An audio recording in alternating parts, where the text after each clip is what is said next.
여러분 안녕하십니까? 광주 MBC 뉴스데스크입니다. 광주시 교육감 선거에서 교수 연구년 제도가 쟁점으로 떠올랐습니다.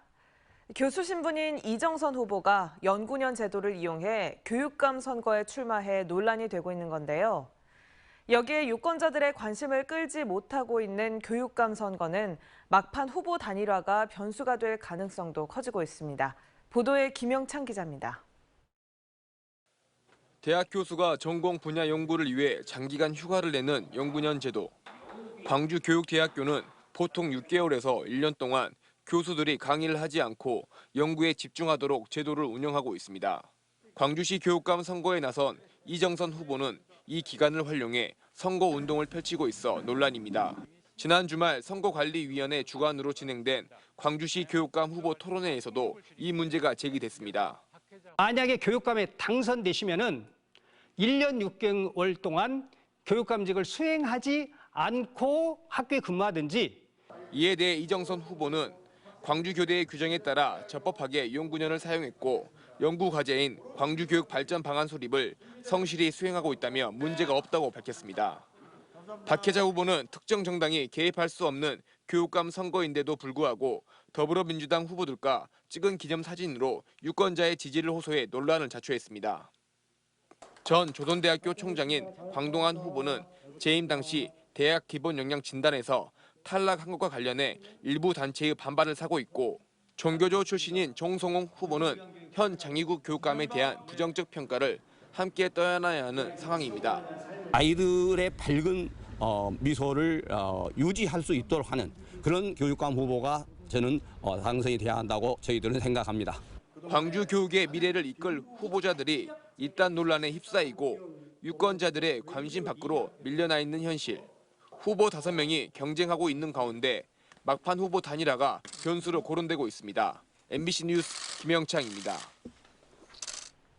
광주 MBC는 오늘부터 나흘 동안 광주 전남 관심선거구의 후보들을 차례대로 만나봅니다. 해당 지역의 현안과 관련한 입장을 물어보고 민선 8기를 어떻게 이끌지에 대한 비전을 들어보겠습니다. 첫 번째 선거구는 광주 서구입니다. 서구청장 선거는 무소속 현직 청장과 민주당 도전자의 대결로 치열한 승부가 펼쳐지고 있습니다. 송정근 기자입니다. 무소속 현직 구청장과 더불어민주당 신인 정치인이 맞붙는 광주 서구청장 선거. 서구의 가장 큰 현안은 단연 화종동 아이파크 붕괴 사고 수습입니다. 민선 7기 때 사고 현장을 수습한 경험이 있는 서대석 현 청장은 안전이 확보됐을 때에만 철거와 재시공 허가를 내줄 것이라고 단호하게 밝혔습니다. 여기에 주민 피해 최소화를 위해 현상과의 협상 중재자 역할을 충실히 하겠다고 밝혔습니다. 입주 예정자들에 대한 주거 지원 문제 이런 것이 가장 중요한 문제고요. 또 상인들의 지금까지 영업 피해 보상 문제 이런 것들을 좀 협의해 나갈 거고. 김희강 후보 역시 안전이 제일 중요하다면서 공공감리단을 운영해 1차 건축 당시 제기됐던 문제들이 재발하지 않게 하겠다고 말했고 경찰과 협력해 공사기간 동안 우려되고 있는 교통 혼잡 등도 최소화하겠다고 강조했습니다. 특히 이런 대형 재난 사태에 있어서 저는 구청장이 전면에 나서서 반드시 모든 책임은 다 구청장이다라는 생각하에 뛰어들겠다라는 말씀을 제가 천명하는 바이고요. 선거 과정에서 불거진 자신들의 약점에 대해선 적극 해명했습니다. 행정과 정치 경험이 없다는 지적을 받고 있는 김희강 후보는 이용섭 시장을 4년 가까이 보좌하면서 행정의 전문성을 확보했다며 염려하지 않아도 된다고 말했습니다. 이용섭 시장님과 함께 4년여를 정무적인, 정책적인 그리고 또 홍보의 기능들을 제가 바로 최측근에서 역할을 해왔었습니다. 음주운전 3회 전력 등으로 민주당 공천에서 배제됐던 서 후보는 자신은 원칙 없는 기준과 자기 사람 심기에 희생양이 됐다고 항변했습니다. 시당 위원장이 자기적으로 해석하고 과하게 해석해서 경선 자체를 못하게 만들었다 이렇게 생각하고 있어서 부당하다, 불공정하다 이렇게 생각하고 있습니다. 지역의 중요한 문제 중 하나인 소상공인 코로나 지원 대책은 두 후보의 접근 방식이 조금 달랐습니다. 김희강 후보는 소상공인 활력 지원센터를 설치하고 18개 행정복지센터에 소상공인 지원 인력 배치 등을 통해 골목 경제를 살려내겠다고 밝힌 반면 서대석 후보는 기초자치단체 차원의 지원 대책은 사실상 많지 않다며 신용보증재단과 손잡고 대출 규모를 확대하겠다고 말했습니다. 또 서구의 현안 중 하나인 신구도심 균형 발전에 대해선 김 후보는 원주민을 보호하면서 재개발을 추진하겠다는 입장이고 서 후보는 원스톱 행정 서비스로 재개발 공사 시기를 최대한 앞당기겠다며 결을 달리했습니다. MBC 뉴스 송정근입니다.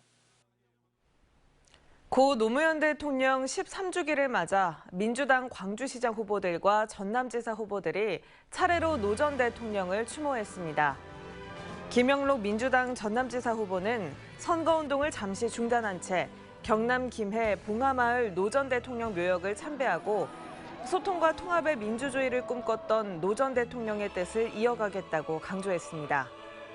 강기정 광주시장 후보도 SNS에 글을 올려 마음은 봉하마을로 향하고 있지만 갈 수가 없다며 선거를 승리로 이끌고 찾아뵙겠다고 밝혔습니다.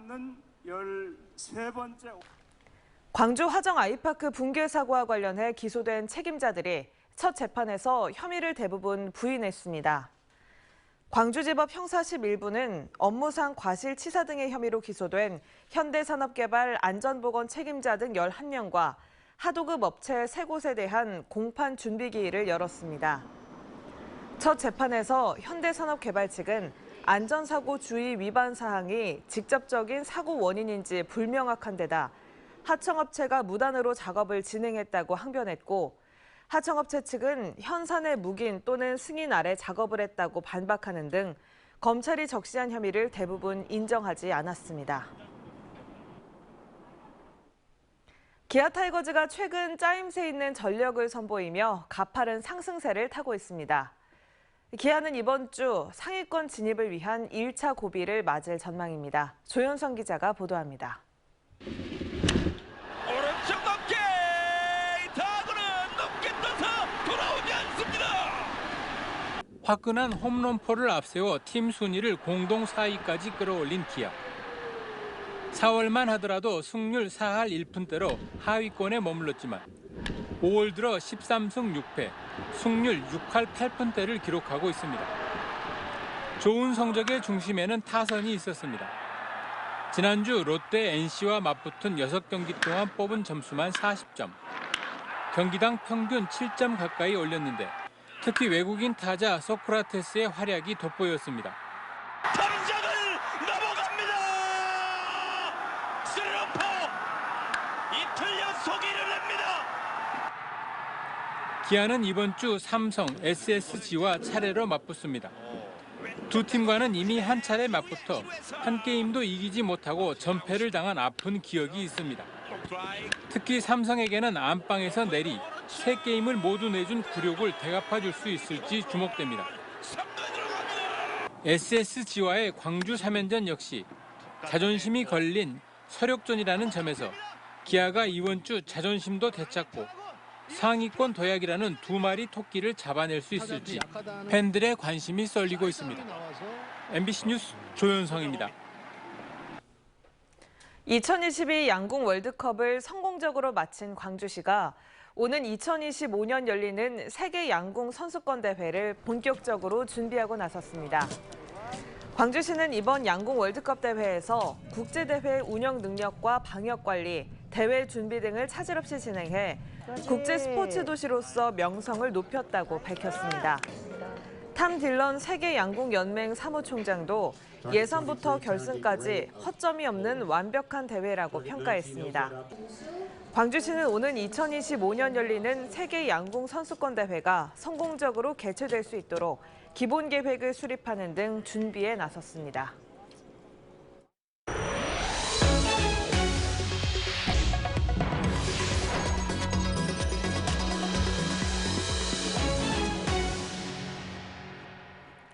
코로나19 상황이 나아지면서 요즘 홈쇼핑마다 해외여행 상품을 판매하고 있습니다. 무안국제공항에서도 곧 동남아 노선부터 전세기가 뜰 것으로 보입니다. 문현철 기자입니다. 지난 4월 국토교통부가 무안국제공항에 국제선 운항을 허가했습니다. 베트남 다낭에 제주항공과 베트남 항공사가 각각 전세기를 띄울 예정입니다. 이 밖에도 베트남 나트랑과 달락, 몽골 울란바토르 노선도 운항 허가를 전제로 여행 상품이 판매되고 있습니다. 태국 방콕과 필리핀 마닐라 노선도 협의가 진행 중인 것으로 알려졌습니다. 앞서 국제선 재개의 가장 큰 걸림돌이었던 무안공항의 CIQ, 이른바 세관 출입국 검역 준비도 마쳤습니다. 7월 베트남 다낭을 시작으로 동남아와 몽골 노선의 운항이 본물 터지듯 한꺼번에 재개될 전망입니다. 전라남도는 전세기 운항 지원을 대폭 늘리고 방역 대책을 마련하는 등 국제선 재개에 발빠르게 대처하고 있습니다. 단기 체류 외국인에 대한 임시 생활시설 등을 준비 완료하였고 금년 말까지 공항 활성화를 위해 한시적으로 국제선 부정기편에 편당 200만 원씩 지원할 계획입니다. 지난 2020년 3월 이후 국제 노선이 끊겼던 무안국제공항. 그동안 주차장 확장과 청사 리모델링, 시설 재배치 등을 마치고 2년 반 만에 국토서남권 관문공항으로 재도약에 나섭니다. MBC 뉴스 문현철입니다. 휴일인 어제 광주와 전남에서는 신규 코로나19 확진자가 751명 발생했습니다. 방역당국에 따르면 전날 광주에서 342명, 전남에서는 409명이 코로나19에 감염됐습니다. 광주와 전남 지역 모두 지난 2월 6일 이후 약 100일 만에 일일 확진자 수가 나란히 500명대 아래로 내려왔습니다. 지난해 총파업 이후 CJ 대한통운 노사 합의가 완료된 지 83일 만에 택배노조가 다시 경고파업에 들어갔습니다. 전국 택배노조 광주 전남 지부는 기자회견을 열어 지난 3월 2일 노사 합의 이후에도 여전히 370여 명의 택배기사가 계약 해지 상태에 내몰려 있거나 표준계약서를 작성하지 못하고 있다며 파업을 결정했다고 밝혔습니다. 택배노조는 이 같은 문제가 해결되지 않을 경우 파업의 수위를 높일 수밖에 없다며 강력한 투쟁을 이어나가겠다고 밝혔습니다. 오늘 새벽 3시 30분쯤 나주 봉황면의 한 마을회관에서 불이 나 출동한 소방대에 의해 1시간여 만에 꺼졌습니다. 이 불로 다행히 인명피해는 없었지만 마을회관 1층 내부가 모두 불에 타는 등 소방서 추산 3,800만 원의 재산 피해가 났습니다. 경찰과 소방당국은 새벽 시간대에 불이 났다는 점을 토대로 정확한 화재 원인을 조사하고 있습니다.